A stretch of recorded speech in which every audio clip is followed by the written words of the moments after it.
La présence eucharistique est depuis toujours le cœur des résidences des Sœurs de Saint-Joseph. Les premiers lieux de prière dans les maisons d'école sont le plus souvent de modestes oratoires. Il revient à la maison mère de la rue Raymond de voir à la construction d'une véritable chapelle. L'Institut s'accroît rapidement et le personnel est à l'étroit lors des rassemblements communautaires comme les professions religieuses, les retraites annuelles et les cours de vacances.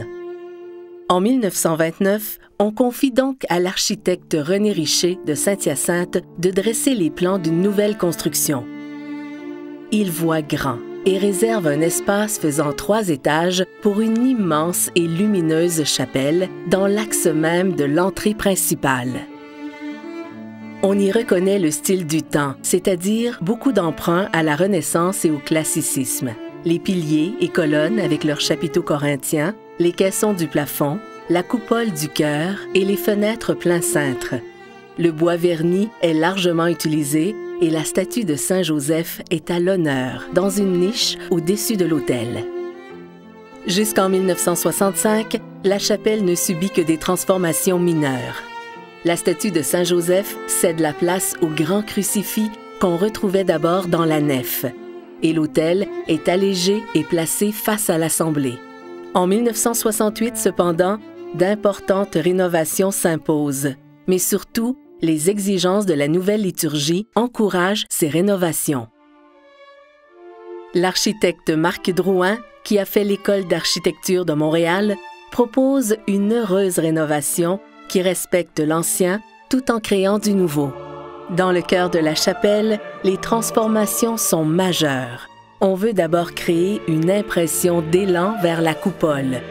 On fait disparaître la corniche qui coupe les piliers, leur redonnant leur pleine hauteur. On les dégage du mur où ils étaient encastrés. On relie ces piliers par des boiseries qui dessinent des lignes verticales. Il est facile d'imaginer dans cette colonnade aux jets inégaux le mouvement des eaux d'une fontaine ou l'essor que prend la prière vers le ciel. On place ensuite la table eucharistique à la place qui lui revient, au centre même du chœur, sur un petit podium et directement sous la coupole. Les autels latéraux sont remplacés par l'ambon et l'autel de la réserve.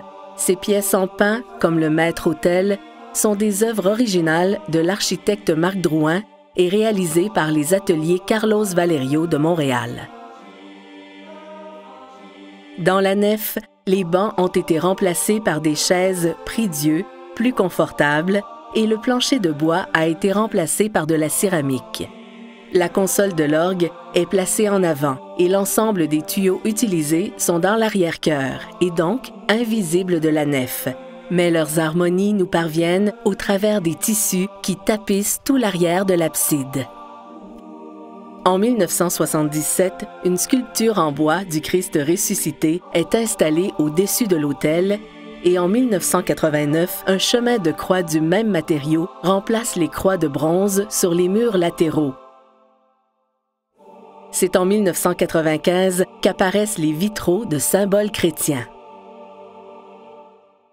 Une vue générale nous montre que l'insistance dynamique sur le chœur et son maître-autel, qui caractérisait déjà la première construction, est amplifiée. L'aspect dépouillé de la chapelle, qui garde les éléments architecturaux de 1929, est encore plus tangible et malgré les transformations, la grande unité qui caractérise cet ensemble est conservée.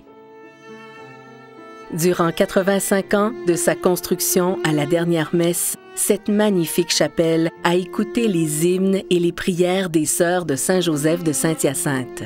Elle fut témoin des premiers engagements de professions religieuses, d'envois en mission, de fêtes communautaires et de nombreuses funérailles.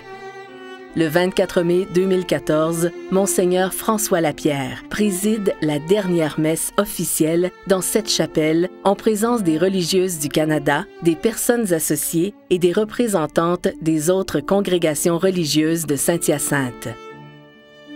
Élisabeth Bergeron a été la dernière à quitter la chapelle le 30 octobre 2014. Dans une cérémonie émouvante, elle a reçu de ses filles son ultime mission: continuer de veiller sur chacune d'elles et se rapprocher encore plus de la population mascoutaine.